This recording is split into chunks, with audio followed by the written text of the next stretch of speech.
सहना भवतु सहनौ भुनक्तु सह वीर्यं करवावहै तेजस्विनावधीतमस्तु मा विद्विषावहै। ॐ शान्ति शान्ति शान्तिः।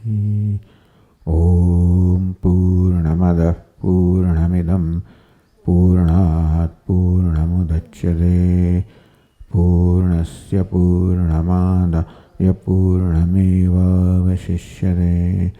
ॐ शान्ति शान्ति शान्तिः। श्रुतिस्मृतिपुराणानाम् आलयं करुणालयं नमामि भगवत्पादं शङ्करं लोकशङ्करं शङ्करं शङ्कराचार्यं केशवं बादरायणं सूत्रभाष्यकृतौ वन्दे भगवन्तौ पुनः पुनः। ईश्वरो गुरुरात्मेति मूर्तिभेदविभागिने व्योमवद्व्याप्तदेहाय दक्षिणामूर्तये नमः। ॐ वाङ्मे मनसि प्रतिष्ठिता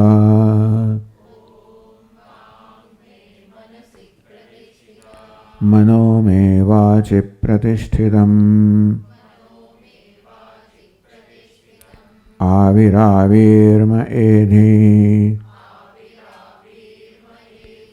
वेदस्य म आणीस्थः श्रुतं मे मा प्रहासीः अनेनाधीतेन अहोरात्रान् सन्दधामि ऋतं वदिष्यामि सत्यं वदिष्यामि तन्मामवतु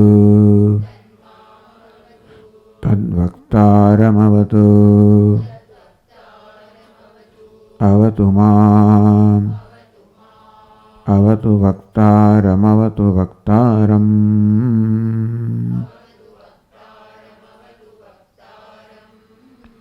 ॐ शान्ति शान्ति शान्तिः।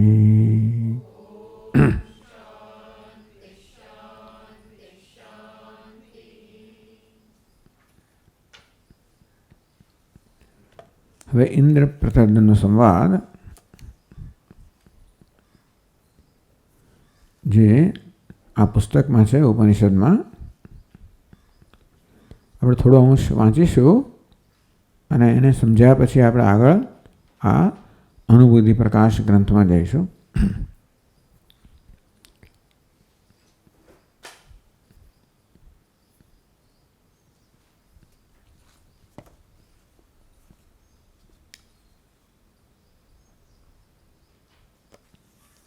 એ કહે છે કે બ્રહ્મ વિદ્યા વિભક્તુમ. હવે આ ત્રીજો અધ્યાય છે કૌશિતકી આરણ્યકનો ઉપનિષદનો કહો. કૌશિતકી મંત્રભાગ કે સંહિતા બ્રાહ્મણ આરણ્યક. સંહિતા વિભાગ તો મળતો નથી એવું કહેવામાં આવ્યું. આરણ્યક વિભાગમાં ઉપનિષદ આવેલું છે. કૌશિકી કી શાખાના આરણ્યક વિભાગમાં આ કૌશિતકી ઉપનિષદ છે. ત્રીજો અધ્યાય છે. એમાં પણ પહેલા બે અધ્યાયમાં બધા પ્રાણ ઉપાસના કહેવામાં આવ્યું. હવે બ્રહ્મ વિદ્યા હવે કહેવાની છે. આવો ક્રમ રહેલો છે કેટલાક ઉપનિષદમાં કે પહેલાં ઉપાસનાનું વિધાન કરવામાં આવે જે દ્વારા અંતઃકરણ શુદ્ધિ નૈશ્ચલ્ય પ્રાપ્ત થાય. એ રીતે મુમુક્ષુ ઉપનિષદના અધ્યયન બ્રહ્મ વિદ્યાના અધ્યયન માટે તૈયાર થાય.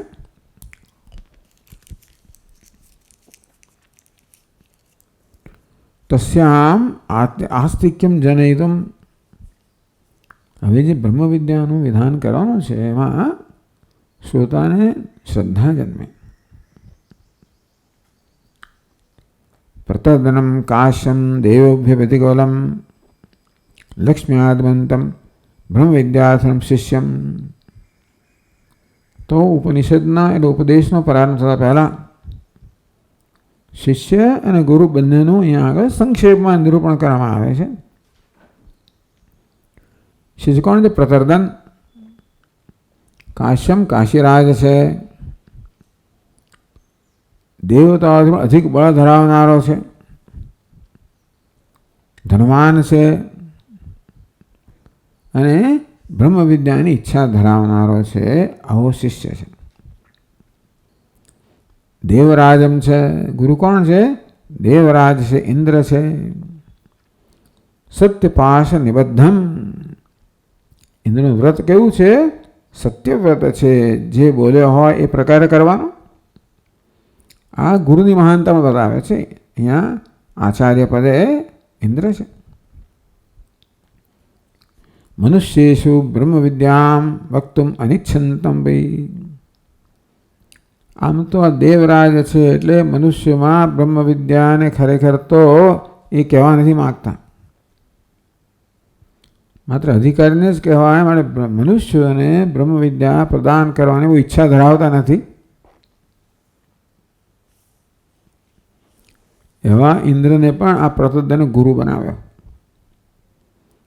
શિષ્ય પ્રતર્દનની મહત્તા શું છે કે બ્રહ્મ વિદ્યા પ્રદાન કરવાની અનિચ્છા ધરાવનાર ઇન્દ્રને પણ એ પ્રદાન કરવા માટે જાણે કે બાધ્ય કર્યો. એમ કરીને ઇન્દ્રએ ગુરુનું પદ સ્વીકારવું પડ્યું. આ પ્રકારની આખ્યાયિકા પહેલાં કહેવામાં આવે છે. આ પ્રકારે ઘણા ઉપનિષદો આખ્યાયિકાના રૂપમાં, કથાના રૂપમાં એ પ્રકારની ભૂમિકામાં કહેવામાં આવે છે. જેથી એનો અર્થનું ગ્રહણ કરવો પ્રમાણમાં સરળ થાય કે ગુરુ કેવા હોય, શિષ્ય કેવો હોય અને કેવી રીતે ઉપદેશ કરવામાં આવે છે. આ બધું જાણીએ એટલે આપણે પણ કયા પ્રકારની આવશ્યકતા છે પૂર્વ તૈયારી આપણે સમજી શકીએ. વળી બ્રહ્મ વિદ્યાથી શિષ્યનો ઉદ્ધાર થાય છે. આપણામાં પણ એ પ્રકારની શ્રદ્ધા જન્મે. ઓમ પ્રતર્દનો હવે એ આ પુસ્તકમાં છે 34મા પાન પર.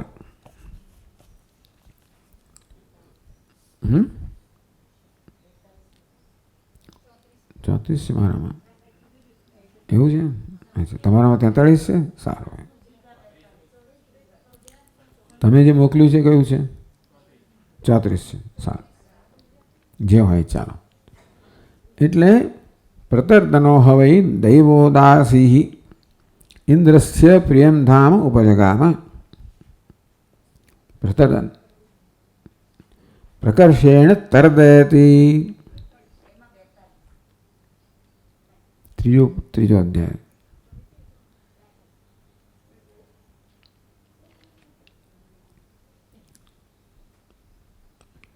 જે પોતાના શત્રુઓને પરાજિત કરે છે, પ્રભાવિત કરે છે, પરાજિત કરે છે, એમને અત્યંત પીડા આપે છે એનું નામ છે પ્રતર્દન. જેમ અર્જુન પરંતપ કહેવામાં પ્રતર્દન નામ છે. સાર્થક નામ, પોતાના નામ પ્રમાણે ગુણ ધરાવનારો છે રાજા પ્રતર્દન. દૈવોદાસી એ દેવોદાસ જે કાશીનો પુત્ર રાજા છે એનો પુત્ર છે દૈવોદાસી.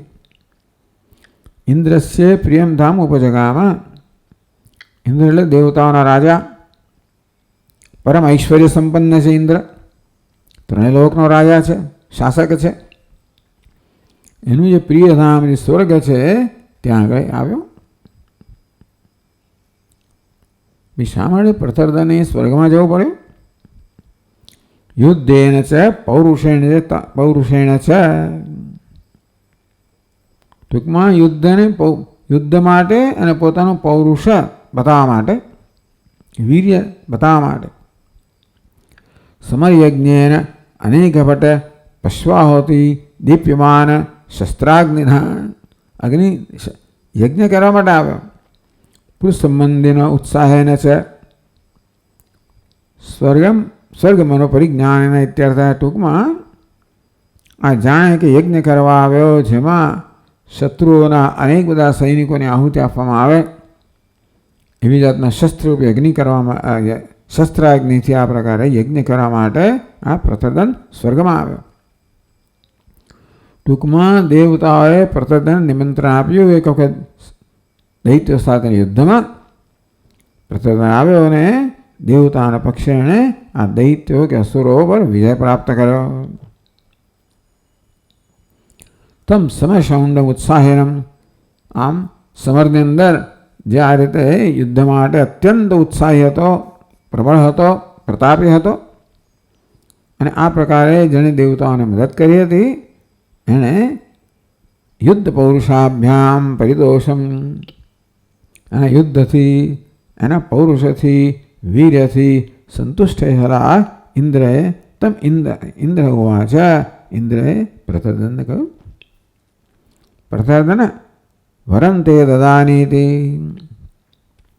હે પ્રતર્દન, હું તને વરમ આપવા ઈચ્છું છું. વરમ કોને કહેવાય?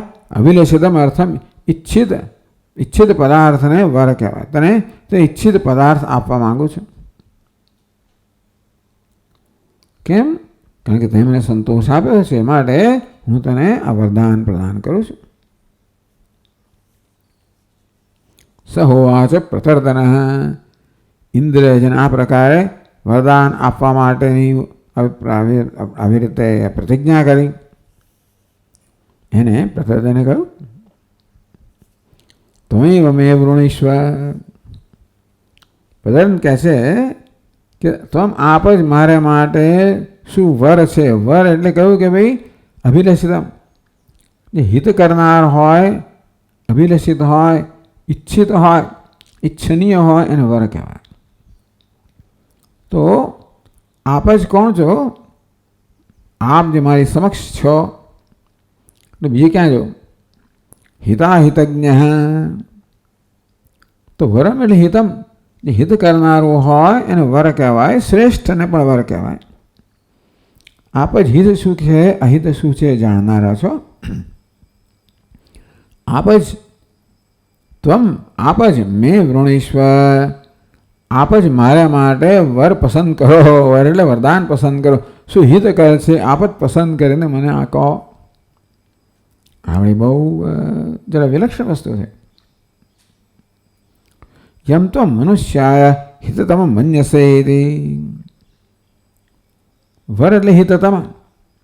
મનુષ્ય માટે જે સર્વશ્રેષ્ઠ હિત કરનારો હોય એવું જે આપના અભિપ્રાય પ્રમાણે હોય એ વરદાન, એ વસ્તુ મને આપો, એ વર મને આપો.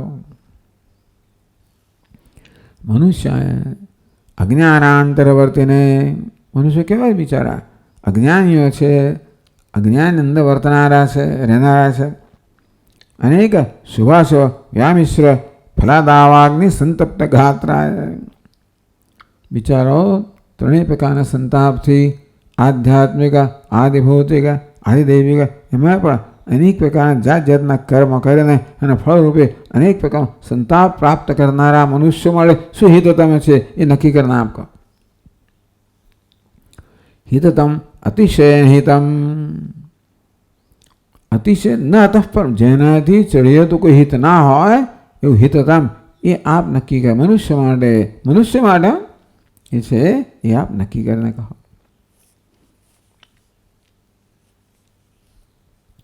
તમ ઇન્દ્ર ઉવાચ. આ પ્રકારે જેણે પ્રતર્દન જેણે ઇન્દ્રને આ પ્રકારે કહ્યું એણે ઇન્દ્ર કોણ? દેવરાજ બ્રહ્મ વિદ્યા. તો ભાઈ એ શું વિચારે છે? ભાઈ આ બ્રહ્મ વિદ્યા એ તો ઇન્દ્ર જાણે છે કે સર્વશ્રેષ્ઠ વસ્તુ કઈ છે મનુષ્ય માટે, કોઈને માટે. બ્રહ્મ વિદ્યા સર્વશ્રેષ્ઠ છે, પરંતુ એ આપવાની એની ઈચ્છા નથી. અજ્ઞાન આવૃદ્રષ્ટિના અયાચિતમ. જ્યાં સુધી બ્રહ્મ વિદ્યાની જે અજ્ઞાની છે જ્યાં સુધી બ્રહ્મ વિદ્યાની યાચના ન કરે ત્યાં સુધી એ પ્રદાન ન કરવી જોઈએ. અંતેથી આ પ્રકારે બીજાને કહેવાથી તો આપણે આ વરદાન ના આપી શકીએ. એ માગે તો હું આપું, એ કે તમે નક્કી કરો એવું તમારાથી વરદાન ના અપાય. બ્રહ્મ વિદ્યા તો જો એની યાચના કરવામાં આવે તો જ પ્રદાન થાય, અને અધિકારીને જ પ્રદાન થાય. એટલે પ્રતર્દન અધિકારી પણ માનતો નથી ઇન્દ્ર, અને બ્રહ્મ વિદ્યાની યાચના નથી કરી માટે પણ આપવાનું યોગ્ય માનતો નથી આવો ઇન્દ્ર. એ કહે છે ન વૈ વરહ અવરસ્મય વૃણીતે. ભાઈ એક માણસ બીજા માટે શું હિતતમ છે કેમ નક્કી કરી શકે? અવરસ્મય અન્યાર્થમ વરમ ન વૃણીતે. એક માણસ બીજા માટે શું વર છે, શું યોગ્ય છે એ નક્કી ના કરી શકે, એવું ના કરે. એટલે તમે વૃણીશ્વર ઇન્દ્ર કહે છે કે ભાઈ તું જ પસંદ કરીને મને કહે, તું જ નક્કી કરીને કહે. બીજો માણસ બીજા માટે નક્કી કરીને ના કહી શકે કે શું હિત તમે છે, માટે એ પ્રતદન તું જ નક્કી કરીને કહે. એવમ અવરો વૈ કેલામાં મેં હોવા છે પ્રતર્દન. હે ભગવાન, જો આપ આમ કહો તો હું તો વર પ્રાપ્ત કર્યા વગર રહી જઈશ. શું હિત તમે છે એવું તો જાણતો નથી. મનુષ્ય છું, અજ્ઞાની છું, મારા માટે શું સર્વશ્રેષ્ઠ જાણતો નથી, માટે હું તો આપને પૂછી શકતો નથી. અને આપ કહો છો કે હું ન પૂછું અને ના માગો ત્યાં આપ અપાય નહીં, એનો અર્થ એ થયો કે આભાર હું તો વરદાન વગર રહી જવાનો. એનો અર્થ એ થયો કે આપ આપની પ્રતિજ્ઞા પૂરી નહીં કરી શકો. કારણ કે વરંતે દદાની, હું તને વર પ્રદાન કરીશ એવી પ્રતિજ્ઞા આપણે કરી છે. આ સંજોગો એવા થઈ ગયા ને કે વર પ્રદાન થશે જ નહીં. આપ કહો છો કે તારે પણ હું નક્કી ના કરી શકું, તું નક્કી કર, હું નક્કી કરી શકું એમ નથી. એટલે આ રીતે કઈ સ્થિતિ થશે? હું વર વગરનો રહીશ, અને આપની પ્રતિજ્ઞા છે ને એ પણ પૂરી નહીં થાય.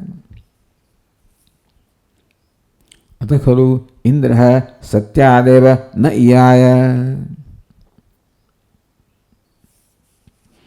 વરમ દને પ્રતિજ્ઞાએ ભવતા નિર્દિત. તો આપ શું થશે? હું વર પ્રદાન કરું છું એવું આપે જે વચન આપ્યું એ વચન પૂરું નહીં થાય. કારણ કે હું તો મનુષ્ય છું, શું હિત છે અહિત છે એની સમજ વગરના છું. અને તેથી મારા માટે શું હિત તમે છે એ ન જાણવાને કાં હું માગી શકતો નથી. હું જે માગું હિત કરનાર ન હોય તો શું? એટલે મેં આપને નક્કી કરવાનું કહ્યું. આપ કહો છો કે તારા માટે હું નક્કી ના કરું તો પછી સારું, એટલે વર પ્રદાન નહીં થાય. તો પછી આપની પ્રતિજ્ઞા છે એ તો પૂરી કર્યા વગર રહી જશે. આ પ્રકારે દેવરાજને જ્યારે કહ્યું અથો ખલુ ઇન્દ્ર સત્યાદેવ નૈયાય. પણ ઇન્દ્ર છે એ સત્યમાંથી ચલિત ના થયો. સત્ય શોધ વરમ તે દદાનિધિ સત પ્રજ્ઞા અર્થવચનાત. હું તને વરદાન આપીશ એ પ્રકારની પ્રતિજ્ઞા કરી ચૂક્યો છે ઇન્દ્ર. આ સંજોગોમાં જો વરદાન પ્રદાન ન થાય તો ઇન્દ્ર પોતાની પ્રતિજ્ઞાની ચલાયમાન થાય, અર્થાત સત્યથી ચલાયમાન થાય. પણ સત્યાદેવ ન ઈયાય, ઇન્દ્રએ ન જગામાં, ઇન્દ્ર સત્યથી ચલિત ના થયો. પ્રતોદનાર્થમ વરદાતા થયું શું કે એને પોતે જ એને માટે એટલે ટૂંકમાં પોતે જ પોતાની પાસે વર માગ્યો. થયું શું કે પ્રતર્દને વર માગવાનો હતો ને. પ્રતર્દન જ્યારે એમ કહે કે ભાઈ આપ જ નક્કી કરતા હશો તો ઇન્દ્ર નક્કી કરવાની ફરજ પડી. ઇન્દ્રએ જ પોતાની પાસેથી વર માગ્યો, એવું થયું ને. ઇન્દ્ર જાણે પ્રતર્દન બની અને પોતે જ પોતાની વર માગ્યો. પ્રતર્દનાર્થમ વરદાતા આપી. એ પ્રતર્દનને વર પ્રદાન કરવાના છતાં પણ સ્વયં સસ્મય વરમ યાચિતવાન. એને જાણે પોતાની પાસે જ પોતાને માટે વરની યાચના કરી. ન તો લૌકિકમ, નહીતર લૌકિક ન્યાય શું છે? જ્યાં સુધી આ વિદ્યાની યાચના ન કરવામાં આવે ત્યાં સુધી પ્રદાન ન થાય. એ ન્યાય પણ નિયમ પણ ઇન્દ્ર પાલન કરવા માગતો હતો અને પોતે વરદાન આપવા માગતો હતો. જો પેલાનું પાલન કરે તો વરદાન અપાય નહીં. એટલે આ લૌકિક જે વ્યવહાર છે કે ન્યાય છે કે નિયમ છે એ એને જતો કર્યો. અને કેમ? સત્યમ ઇન્દ્ર, કારણ કે ઇન્દ્ર સત્યમ યથાર્થ સ્વરૂપમ યત કિંચિત વાગર્થ સ્વરૂપમ. ટૂંકમાં પોતે જે કહ્યું છે એનું જ પાલન કરનાર ઇન્દ્ર છે, સત્ય છે. તેથી દેવરાજો યસ્માત તસ્માન નૈયાય, એટલા જ માટે ઇન્દ્ર સત્યથી ચલાયમાન ન થયો. સહોવાચ સત્ય પાશ નિબદ્ધ ઇન્દ્ર, આ પ્રકારે સત્યના પાશથી બંધાયેલા ઇન્દ્ર જે છે એણે કહ્યું. વિચાર કરો, પ્રતર્દને કેવી સ્થિતિ ઊભી કરી અને કેવી ઇન્દ્રને આ પ્રકારે બ્રહ્મ વિદ્યાનો ઉપદેશ કરવા માટે બાધિત કર્યો, પરવશ કર્યો. પ્રતર્દન ભલે અધિકારી ના હોય, કે ઇન્દ્ર મનુષ્યને આપવા નથી માગતો, અધિકારી હોતા નથી, છતાં ઇન્દ્રએ પ્રતર્દનરૂપી મનુષ્યને આ બ્રહ્મ વિદ્યાનો ઉપદેશ કરવાની ફરજ પડી. આ બધી આ ભૂમિકા છે ને એટલા માટે આપણે વાંચી ગયા. પ્રતર્દનાર્થમ આત્માનમ વરમ યાચિતવાન ઇત્યર્થઃ. પ્રતર્દન માટે જે પોતાનું રૂપી વર છે ને, કે એ તેથી ખબર પડશે કે શું વરદાન આપવાનું છે. કે મામેવ વિજાનીહિ એતદ એવ અહમ મનુષ્યાય હિતતમં મન્યે. શું કોઈ ઇન્દ્રએ પ્રતર્દને મામેવ વિજાનીહિ, મામેવ અસ્મત પ્રત્યયે વ્યવહાર યોગ્યમ આનંદાત્માનમ એવ ન તો અન્યમ. તું મને જાણ, મને એટલે હું નો આ થયું ને, અસ્મત પ્રત્યય થયો. અહમ અસ્મત પ્રત્યય, એ તું મને જાણ. ઇન્દ્ર જે પ્રકારે પોતાને જાણે છે એ પ્રકારે જાણવાની વાત કરી રહ્યો છે. આનંદાત્માનમ એ જાણ, તો મારા આનંદ સ્વરૂપ છે આત્માને જાણ. નસીબ જોયું કે ઇન્દ્રનો જે આત્મા છે એ પ્રતર્દનનો આત્મા છે. પણ ઇન્દ્રને જાણવાથી પ્રતર્દન પોતાને પણ જાણે. ભગવાન કૃષ્ણ મને જાણે પછી પોતે ક્યારેય પણ પુનર્જન્મ ના પામે. એટલા માટે આ પ્રકારે જન્મ કર્મ છે મેં એવમ યો વેત્તિ તત્વતઃ. મારા જન્મ કર્મને જાણે તત્વતઃ, એને ફરી જન્મ ના લેવો. ભાઈ તમારા જાણે મને જાણીશ તને જ જાણીશ.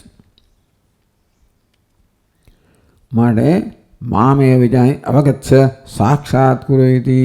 હે પ્રતર્દન, તું મને જાણ, મારા સ્વરૂપનો સાક્ષાત્કાર કર. કેવું સ્વરૂપ છે? આનંદાત્માનમ. એ તદેવ અહમ મનુષ્યાય હિતતમં મન્યે. મનુષ્ય માટે આત્મજ્ઞાન છે એને જ હિતતમ, સર્વશ્રેષ્ઠ હિત કરનારું છે એવું માનું છું. અહમ ભવતે વરસ્ય દાતા યાતિ ચાદ મનુષ્યાય હિતતમં મન્યે નિશ્ચિન્વે. અહમ કોણ? હું. ભવતે વરસ્ય દાતા, હું જે તને વરદ પ્રદાન કરનાર છું. યાચિતા, યાચના કરનારા છું.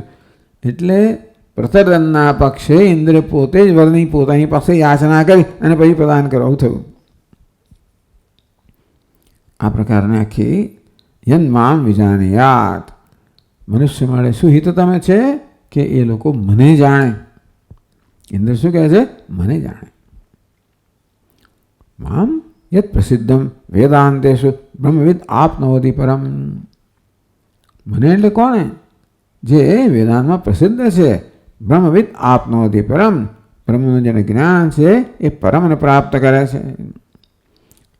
એ રીતે જે શાસ્ત્રમાં કહ્યું છે એ પ્રકારે જે મને જાણે છે. મામુક્તમ આનંદાત્માના વિજાનયાત.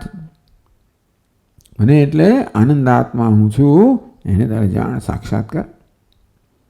જન્મા વિજાનયાત, આ પ્રકારે મને મારું જ્ઞાન પ્રાપ્ત કરું એ જ મારી દ્રષ્ટિએ હિતતમ છે, સર્વશ્રેષ્ઠ હિત કરનારું છે.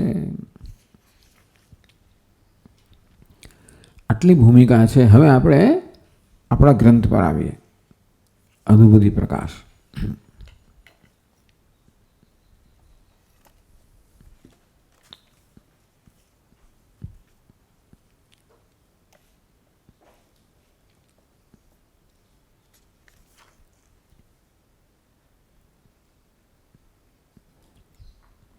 ચાલો પહેલી આપણે શ્લોક વાંચીએ.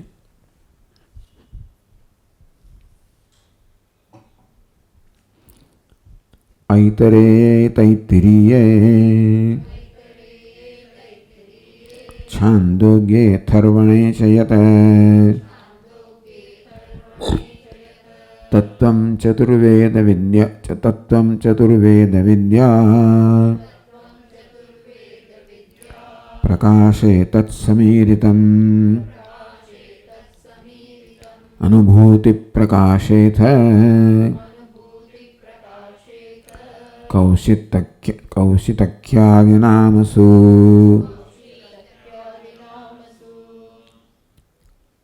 કૌશિતખ્યાદિનામસુ ચતુર્વેદાંગ શાખાસુ યત્તત્વં તદુદીર્યતે. જોઈએ આપણે સવારે પહેલા ક્લાસમાં કે ચતુર્વેદ વિદ્યા પ્રકાશ જેને ગ્રંથકાર કહે છે એમાં ઐતરેય તૈત્તિરીય છાંદોગ્ય અને અથર્વવેદના મુંડક અને પ્રશ્નોપનિષદ જે છે એવા 7 અધ્યાય છે. તો તત્વમ તત્સમીરિતમ, આ ઉપનિષદોમાં જે તત્વ હતું તસ્ય ભાવ તત્વમ એટલે કોઈ વસ્તુના વાસ્તવિક સ્વરૂપને તત્વ કહેવામાં આવે. નસીબ જોગે બધી વસ્તુનું વાસ્તવિક સ્વરૂપ એક જ છે. આમ ભલે આપણને લાગે કે ભાઈ આ ટેબલનું વાસ્તવિક સ્વરૂપ બીજું લાકડું છે, આ ઘડાનું માટી છે, એમ દરેક વસ્તુનું અગ્નિનું ઉષ્ણતા છે, જળનું શીતળતા છે. તત્વ કહેવાય, વાસ્તવિક સ્વરૂપ કહેવાય. બધા તત્વને તપાસીએ તો છેવટે બધા તત્વમાં એક જ તત્વ મળશે. કયું? અસ્થિ ભાતિ પ્રિયમ, સચ્ચિત આનંદ પરમાત્મા. એટલે એ તત્વ જે છે એનું ઉપનિષદ ઉદ્ઘાટન કરે છે, એનું વિવેચન કરે છે, એનું પ્રતિપાદન કરે છે. તત્વમ તો ચતુર્વેદ વિદ્યા પ્રકાશે તત્તત્વમ સમીરિતમ.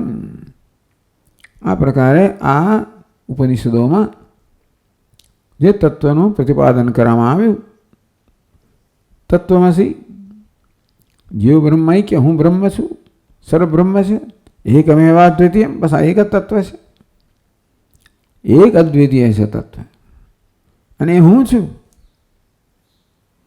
બ્રહ્મ એટલે એક અદ્વિતીય તત્વ, જે જગતનું અધિષ્ઠાન છે, જગતનું કારણ છે.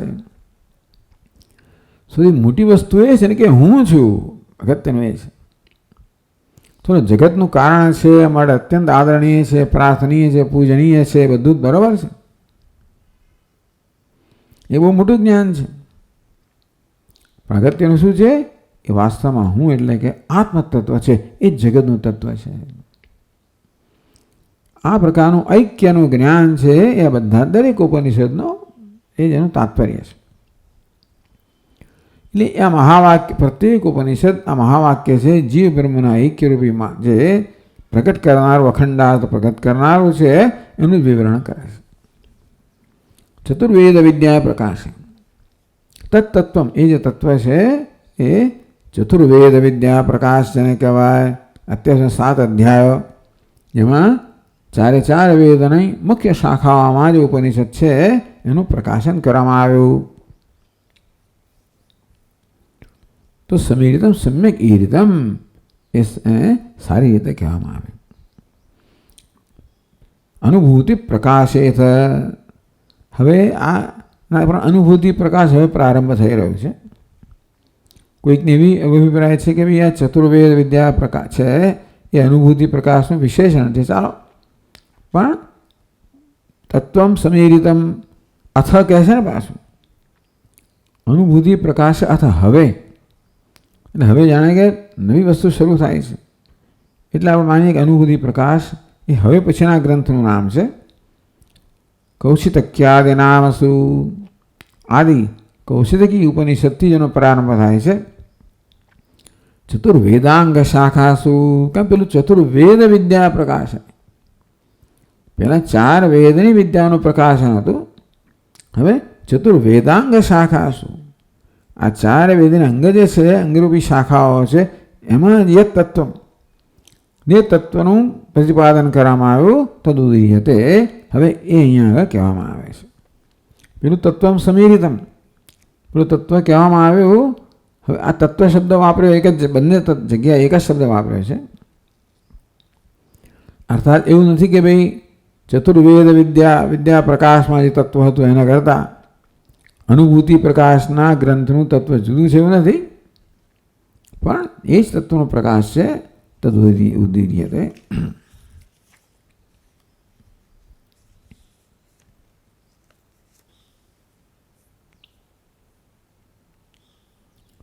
ત્રીજો શ્લોક ક્યાં છે? ઋગ્વેદ સ્થિતા શાખા યા કૌશિત્યક્ય વિધાન, યા કૌશિત્યક્ય વિધાન, શું છે ભાઈ? યા કૌશિતક્યા વિધાંકિતા. અચ્છા, ઋગ્વેદ સ્થિતા શાખાયા કૌશિતક્ય વિધાંકિતા. તસ્યામ પ્રતર્દનાયેન્દ્ર પ્રાહાત્માનુભવમ સ્ફુટમ. તો ચાલો હવે આપ જે શરૂ કરો છો, ઋગ્વેદ સ્થિતા શાખા યા કૌશિતકી અભિધાંકિતા. ઋગ્વેદમાં રહેલી કૌશિતકી નામની જે શાખા છે, તસ્યામ એ શાખામાં શું છે? પ્રતર્દનાય ઇન્દ્ર આત્માનુભવ સ્ફુટમ પ્રાહ. તો ગ્રંથકારે એ ઉપનિષદ છે એનું વિવરણ કરવાનું પસંદ કર્યું, એની પણ મહત્તા છે. આમ તો 10 ઉપનિષદ છે જેનું ભાષ્યકારે જેનું ભાષ્ય રચ્યું એના વિશે કંઈ કહેવાનું હોય. જો કે એમાં ઈશાવાસ્ય અને માંડુક્યનો સમાવેશ નથી કર્યો, કે ચાલો એ કંઈક બીજી તો આવી ગયું હોય માનીને. તો પોતાની જાતા કૌશિતકી, મૈત્રાયણી, પછી ઉત્તરતાપિની, આ બધા ઉપનિષદ પોતે પસંદ કર્યા છે. અર્થાત પોતે પણ માને છે કે આ ઉપનિષદ એ તત્વનું પ્રતિપાદન છે જ્યાં મુખ્ય ઉપનિષદમાં પ્રતિપાદન થયું છે. કદાચ ભાષ્યકાર શ્વેતાશ્વર ભલે ભાષ્યકારે એના પર ભાષ્યની રચના ન કરી હોય. તસ્યામ પ્રતર્દના ઇન્દ્ર આત્માનું સ્ફુટમ પ્રાહ. આ સંવાદ ઉપનિષદમાં ઇન્દ્રએ પોતાના અનુભવને અત્યંત સ્પષ્ટ રીતે પ્રાહ એને કહ્યું છે. ઇન્દ્ર દેવદાસપુત્રાય પ્રતર્દનાય આત્મત્વમ ઉપદેશતી. ઇન્દ્ર દેવદાસના પુત્રને પ્રતર્દનને આત્મતત્વનો ઉપદેશ કરે છે. તદ અનેન અષ્ટમાધ્યાયનો સ્ફુટીક્રિયતે. એ જે ઉપદેશ થયો એ આ 8મા અધ્યાયમાં સ્પષ્ટ કરવામાં આવશે. 4થા શ્લોકમાં કહે છે મનુષ્યેભ્યો હિતતમં વરમ વવ્રે પ્રતર્દનઃ હિતમ હિતતરમ ચેન્દ્રઃ મેને હિતતમં ધિયા.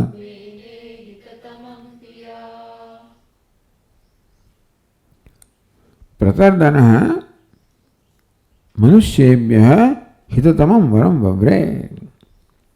સહોવાચ પ્રતર્દનઃ તમે વૃણિષ્યત્વં યમ ત્વં મનુષ્યાય હિતતમં મન્યસે.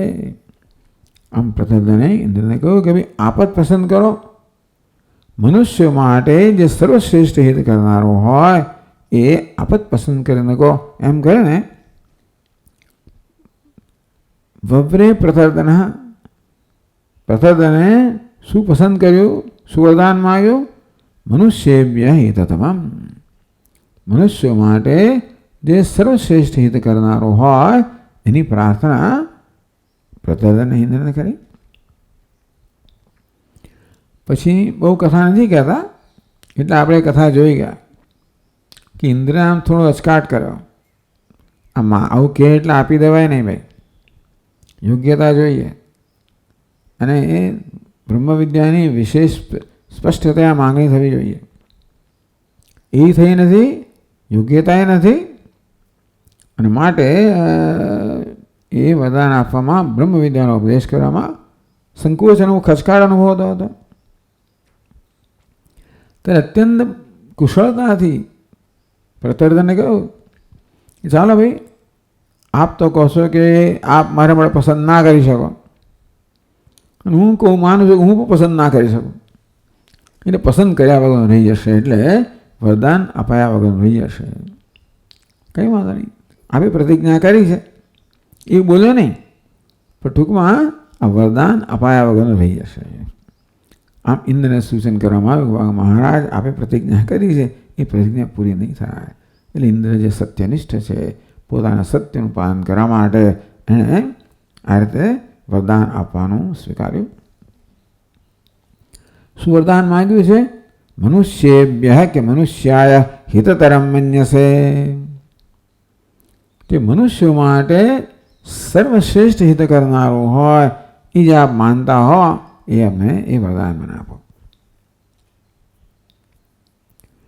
તો ઇન્દ્ર સ્વધામ આગતમ પ્રતર્દનમ વરમ વૃષ્ય અવોચત, પોતાના ધામ સ્વર્ગમાં આવેલા પ્રતર્દનને ઇન્દ્રએ કહ્યું કે તું ભાઈ તારા બહુ ખુશ છું, તારા શૌર્યથી, પરાક્રમથી, વીર્યથી હું ખૂબ ખુશ છું. એને કારણે તે જે ઉપકાર કર્યો છે મારા પર, આ બધા શત્રુઓનો પરાજય કરવાનો, અત્યંત તુષ્ટ છું, સંતુષ્ટ છું. માટે તને વરદાન પ્રદાન કરું, તો એક વર માંગી લે. ઇન્દ્ર સ્વધામ આગતમ પ્રતર્દમ, તો પોતાના ધામ સ્વર્ગમાં આવેલા આ પ્રતર્દનને ઇન્દ્રે કહ્યું કે તું વર માંગ. તદા મનુષ્યેભ્યો હિતતરમ વરમ દેહી, તો પ્રતર્દને માગવાનું એટલે શું કહ્યું?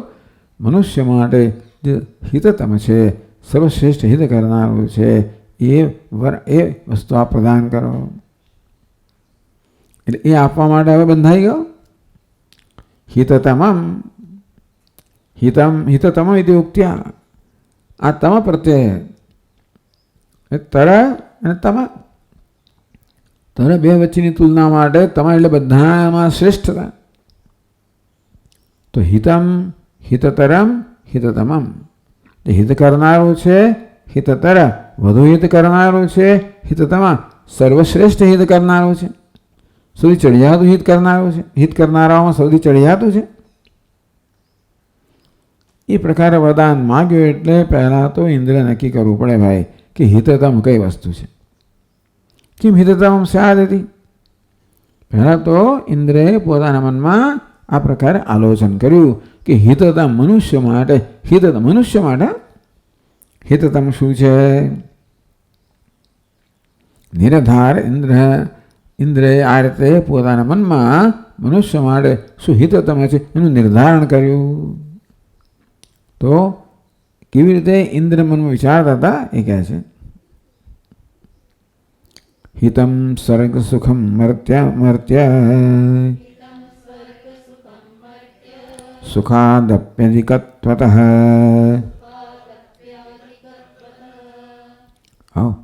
અપ્યાદિ સુખદપી અપ્યાધિકત્વતઃ તદ્વૈરાગ્યમ હિતતરમ યાગાદ્યાયા સવર્જનાत् સ્વાત્મબોધો હિતતમઃ નિત્યાનંદાનુભૂતિદઃ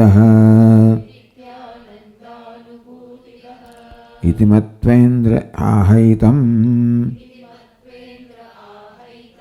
શિષ્યમ જાનીહિ મામિતિ. જે કથા આપણે વાંચી એને સંક્ષેપમાં કહી દીધી. એટલે હવે હિતતામાં નક્કી કર્યું. ઇન્દ્ર વરદાન આપવા તૈયાર થઈ ગયા.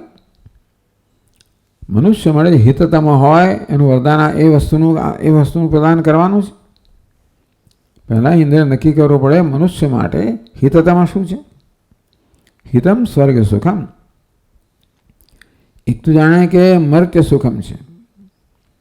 મર્ત્ય લોકમાં પ્રાપ્ત થનારું સુખ છે, ભૌતિક સુખ છે. તો એને તો હિત કહેતા નથી. હિતમ સ્વર્ગ સુખમ. મનુષ્ય માટે સ્વર્ગનું સુખ છે અને એ હિતકારી છે. અર્થાત મનુષ્ય લોકમાં જે સુખ પ્રાપ્ત થાય છે પદાર્થોમાં છે એ તો હિત કહેવાવાળાને લાયક નથી એવું થઈ ગયું. કેમ? એ સંસ્પર્શયા ભોગા દુઃખયો ન એવ દે આદ્યંતવંત કૌંતે ન તેષુ રમતે બુધ. તો મનુષ્ય લોકમાં ઇન્દ્રિયોના પદાર્થોમાંથી પ્રાપ્ત થતું સુખ કહો કે જગતના કોઈ પદાર્થને પ્રાપ્ત થતું સુખ હો, ભલે ઇન્દ્રિયોના કે ગમે તે હોય. મેં કહ્યું લાગણીને સંતોષ એવી વસ્તુઓ હોય, બુદ્ધિને સંતોષ એવો હોય, અહંકારને સંતોષ એવું હોય. આ પ્રકારે અમર્ત્ય લોકમાં ભિન્ન ભિન્ન પ્રકારના પદાર્થો ઉપલબ્ધ છે. એ આપણા વ્યક્તિત્વના ભિન્ન ભિન્ન સ્તરને સંતુષ્ટ કરનારા છે. અને કઈ સમયે કઈ ઈચ્છા છે એ પરથી આપણું મન માગણી કરતું હોય છે. મને અસંતોષ જન્મે તો એ વખતે કઈ વસ્તુઓને કારણે અસંતોષ જન્મ્યો છે એની માગણી કરે. ભૂખ લાગી એવો અસંતોષ, બીજું કશું યાદ ના આવે, ભોજનની માગણી કરે. તો જેવું તીવ્રતાથી મને પીડતી હોય, જે કામના તીવ્રતાથી પીડતી હોય, તરસ, ભૂખ, તરસ, અથવા તો પછી વ્યાધિ, પીડા, શરીરની પીડા, મનની પીડા, નિર્ધનતા, અનેક વસ્તુ પીડતી હોય. નિરક્ષરતા, નિર્ધનતા, પરતંત્રતા. જે સમયે જે વસ્તુઓને પીડતો એવું નથી કે ભાઈ ક્યારે કઈ ઈચ્છા પ્રગટ થશે એ તો સંજોગો નક્કી કરે, મારું મન નક્કી કરે. પણ જે ક્ષણે જે પ્રકારની અપૂર્ણતા મને લાગતી હોય, ઉણપ લાગતી હોય, જેની ઉણપ મને પીડતી હોય એ વખતે એ વસ્તુ પ્રાપ્ત કરવાની ઈચ્છા જન્મે, જેથી એ ઉણપમાંથી મુક્ત થો.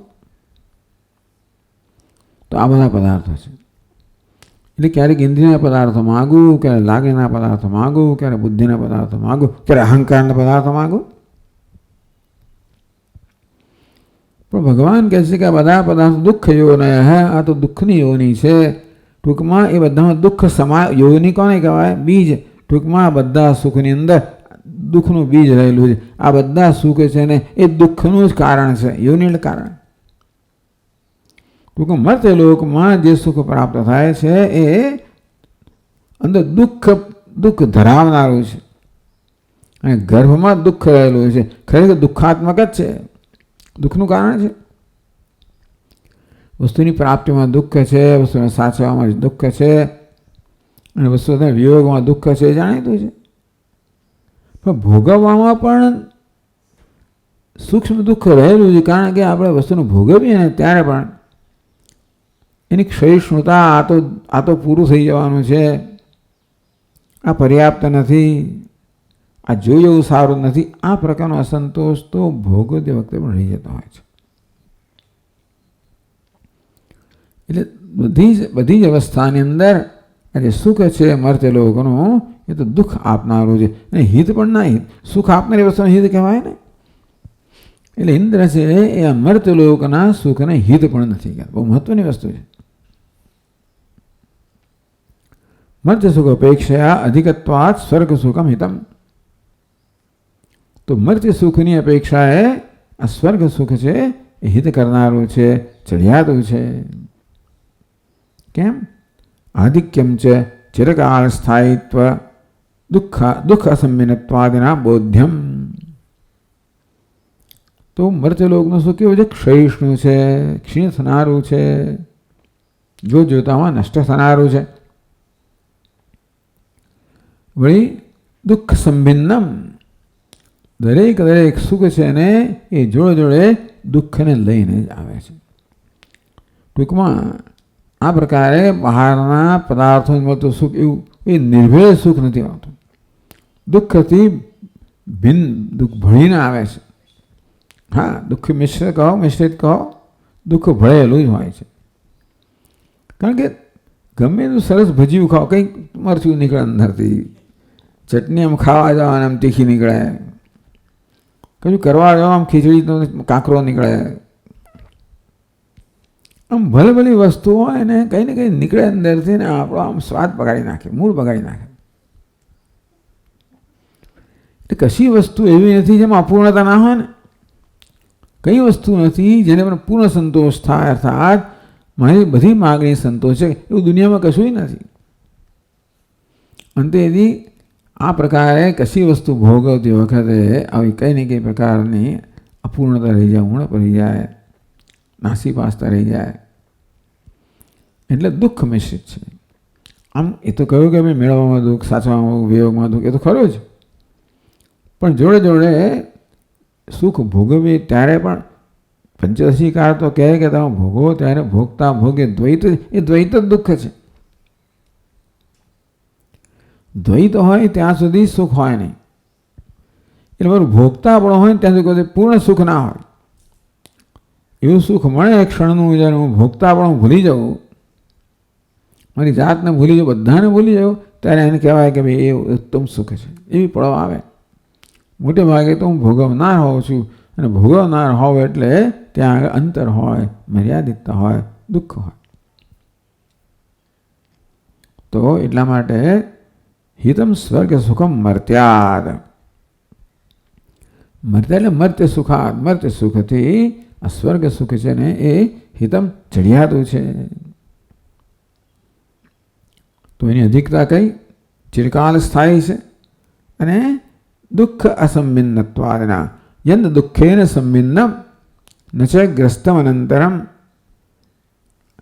અભિલાષોપનીતમ ચયત સુખમ સ્વપદાસ્પદમ તત્ સુખમ સ્વપદાસ્પદમ.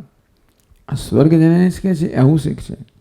એને દુઃખેન સંબિન્નમ, એટલું ખરું કે ત્યાં આગળ સુખ જ સુખ છે, ત્યાં દુઃખ છે જ નહીં સ્વર્ગમાં. ન તત્રત્વમ ન જરાયા વિભેદી, ત્યાં વૃદ્ધાવસ્થા નથી, મૃત્યુ નથી, અને મારે ભૂખ તરસ નથી. સ્વર્ગમાં દુઃખ નથી. સ્વર્ગનું સુખ કેવું છે? દુઃખ સંમિશ્ર. અહીંનું દરેક સુખ કેવું છે? દુઃખ મિશ્રિત. ન ચ ગ્રસ્તમ અનંતરમ અભિલાષો બનીતમ ચ. વળી પછી જે અભિલાષ, જે ઈચ્છા છે એ પ્રકાર ત્યાં તમને પ્રાપ્ત થઈ જાય, અને તરત પછી વળી પાછું એ નષ્ટ નથી થઈ જતો. એ ચિરકાલ ચાલનારું છે, એમાં દુઃખનું મિશ્રણ નથી, ઈચ્છા પ્રમાણેનું છે. આ પ્રકારના સુખને સ્વર્ગનું સુખ કહેવામાં આવે છે. આમનું કશું મર્ત્ય સુખમાં નથી. પણ સ્વર્ગ સુખ કેવું છે? હિતમ છે, મર્ત્ય સુખની તુલનામાં. અધિગત્વતઃ તદ વૈરાગ્યમ હિતતરમ. તદ સ્વર્ગ સુખે બી વૈરાગ્યમ હિતતરમ. સ્વર્ગ સુખ પ્રત્યે પણ વૈરાગ્ય જન્મે ને.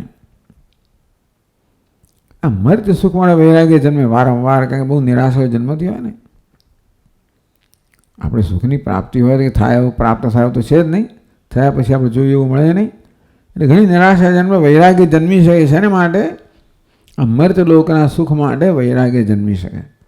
બહુ માર ખાધો હોય, બિચારો પછડાયો હોય, એટલે સ્વર્ગની ઈચ્છા કરે ને કે ત્યાં આમાં કશું જ નથી, ત્યાં કોઈ ભાગ પડાવનારો નથી, ત્યાં ક્ષીણ થનારો નથી, ઈચ્છા પ્રમાણેનું છે, સંતોષજનક છે. એ સુખ માટે વૈરાગ્ય જન્મવો જ અઘરો છે. આ સુખ માટે વૈરાગ્ય જન્મી શકે, પણ આ સ્વર્ગનું સુખ છે, સ્વર્ગ સુખ વૈરાગ્ય હિતતરમ. એ સ્વર્ગ સુખ મફત પ્રાપ્ત થતું નથી. કહે છે કે યાગ આદિ આયાસ વર્જનાદ. આખી જિંદગી સુધી અહીંયા પરિશ્રમ કર્યો હોય, જ્યોતિષ્ઠોમેન સ્વર્ગકામો યજેત, જ્યોતિષ અનેક બધા યજ્ઞ આદિ કર્યા હોય ત્યારે સ્વર્ગનું સુખ મળે, એ મફત નથી આવતું. વિદ્યા પછી આ જે દેવલોક છે ને, વિદ્યાની ઉપાસનાઓ હોય બધી, આમ કેટલા બધા કર્મ હોય, ઉપાસના હોય, ખૂબ પરિશ્રમ આખી જિંદગી તમે કરો ત્યારે સ્વર્ગનું સુખ મળે. ટૂંકમાં સ્વર્ગના સુખ માટે પણ મોટી કિંમત ચૂકવવી પડતી હોય છે, એ મફત નથી આવતું. અને તે અનિશ્ચિત તો ખરું જ. કર્મ કર્યા પછી ઈચ્છિત ફળ મળશે કેમ એ નિશ્ચિત નથી હોતું. એટલે સ્વર્ગના સુખની પણ આલોચના કરવામાં આવે તો ખબર પડે, પણ એ કેવું છે, એ પણ વાસ્તવમાં મર્યાદિત છે અને અનંત સુખની તુલનામાં અલ્પ છે. એ વૈરાગ્ય ક્યારે જન્મે? આપણને એનાથી ચડિયાતી વસ્તુ છે એની કંઈ સમજ જન્મે ત્યારે, એમને ના જન્મે. સ્વર્ગ સુખથી ચડિયાતો કશું છે એવી ખબર જ ના હોય તો વૈરાગ્ય ના જન્મે. હંમેશા ચડિયાતી વસ્તુની તુલનામાં ઉતરતી વસ્તુ માટે આપણે વૈરાગ્ય જન્મે. પેલામાં રાગ જન્મે ને એટલે આમાં વૈરાગ્ય જન્મે. આમ એક સ્થળે વૈરાગ્ય છે એ બીજા સ્થળે રાગની અપેક્ષા રાખે છે તો જ એને સાચો વૈરાગ્ય કહેવાય. બીજે રાગ વગરનો વૈરાગ્ય જન્મે ને તો બીજો અધ્વચ લટકે, એ તો ઉદાસીનતા કહેવાય, એ તમોગુણ કહેવાય. આમાં રસ નથી ને, બીજા કશામાં રસ જન્મ્યો નથી તો તમે ક્યાં જાઓ? નહીં, બીજામાં રસ જન્મ્યો છે માટે હવે આમાં રસ નથી. એટલે ચાલો આયાસ વર્જનાત, ભલે એ સુખના અનુભવ વખતે આયાસ ના હોય, પરિશ્રમ ના હોય, પરંતુ એ સુખની પ્રાપ્તિમાં પરિશ્રમ છે અને છેવટે એ પણ ક્ષયિષ્ણુ તો છે. ભલે દીર્ઘકાળ ચાલનારું હોય પણ ક્યારેક તો અનંત આવવાનો જ છે. અભિસ્વરમ જીવિતમ અલ્પમેવ, ગમે તેટલું જીવન લાવવું હોય સ્વર્ગનું તો અલ્પ જ છે અનંતકાળની તુલનામાં.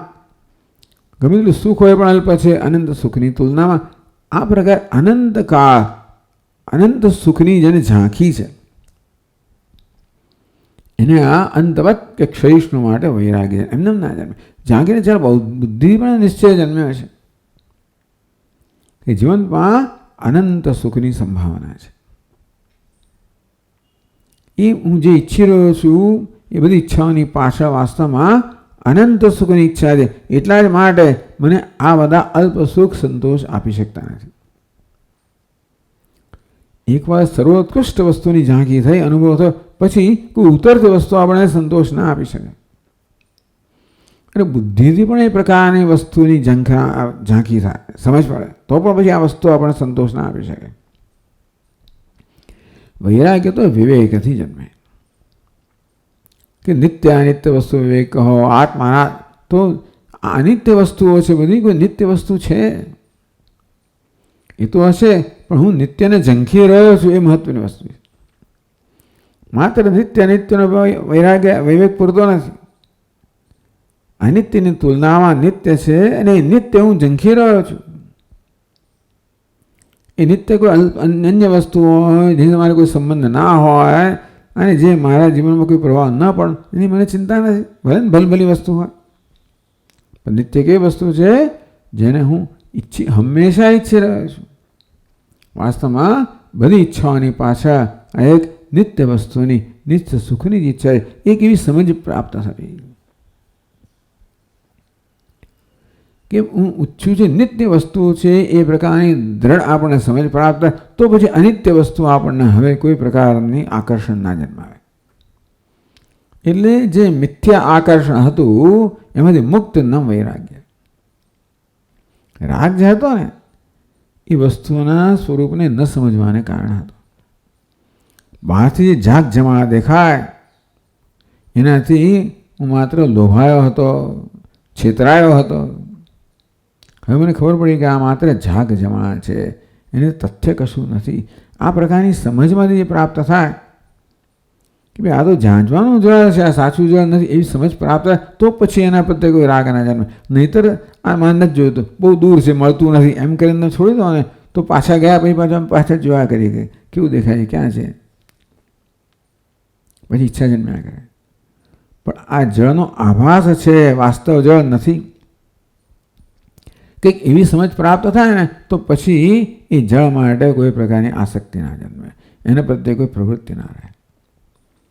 તો હિતતરમ વૈરાગ્યમ હિતતરમ, સ્વર્ગ કરતાં પણ આ વૈરાગ્ય છે ને એ હિત કરનારો છે.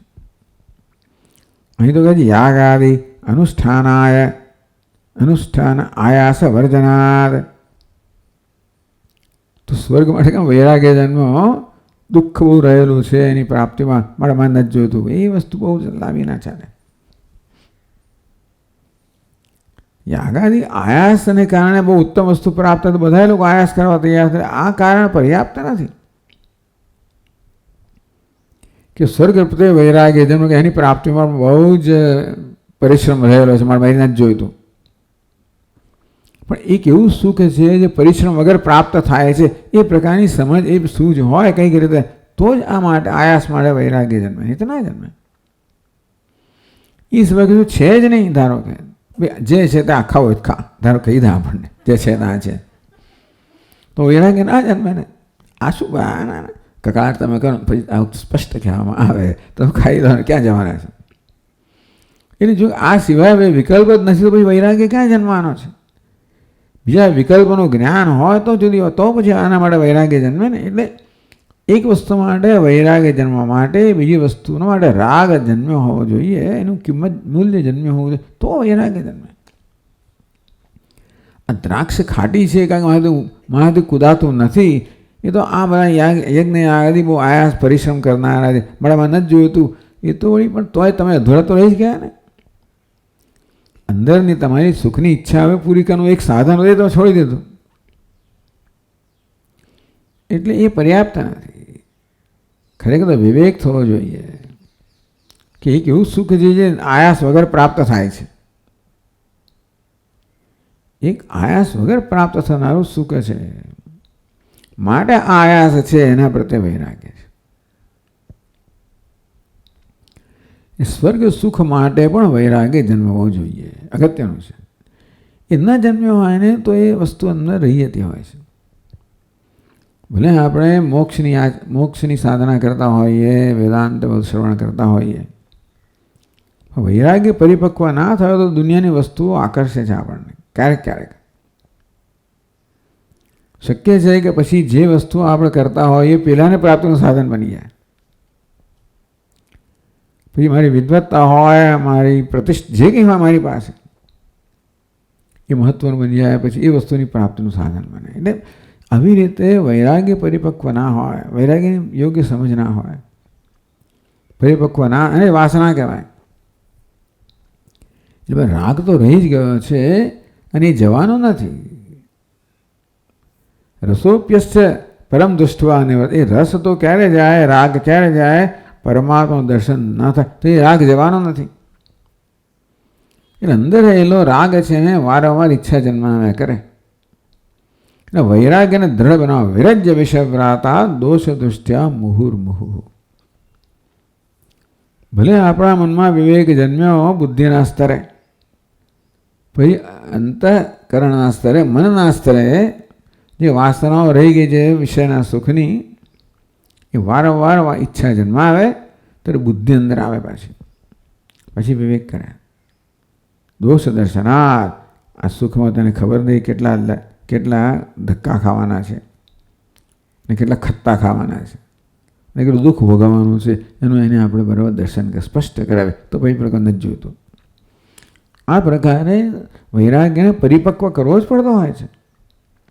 જૂના સંસ્કારના કારણે મન ઈચ્છાઓ લઈને આવે તો પ્રત્યેક ઈચ્છાને આપણે નિવૃત્ત કરવી પડે. નથી જોયું તો એમ કહેવાથી ના ચાલે. આ પ્રકારે વૈરાગ્ય છે જરૂર ઉત્તમ છે. સ્વર્ગ સુખ એ વૈરાગ્ય હિતકતરમ. હવે સ્વાત્મબોધો હિતતમ. હિતતમ શું છે? સ્વાત્મબોધ છે. નિત્યાનંદાનુભૂતિ, નિત્ય આની અનુભૂતિ થાય છે, માટે સ્વાત્મબોધ એ હિતતમ છે. આપણે એને આગળ ચર્ચા કરશું.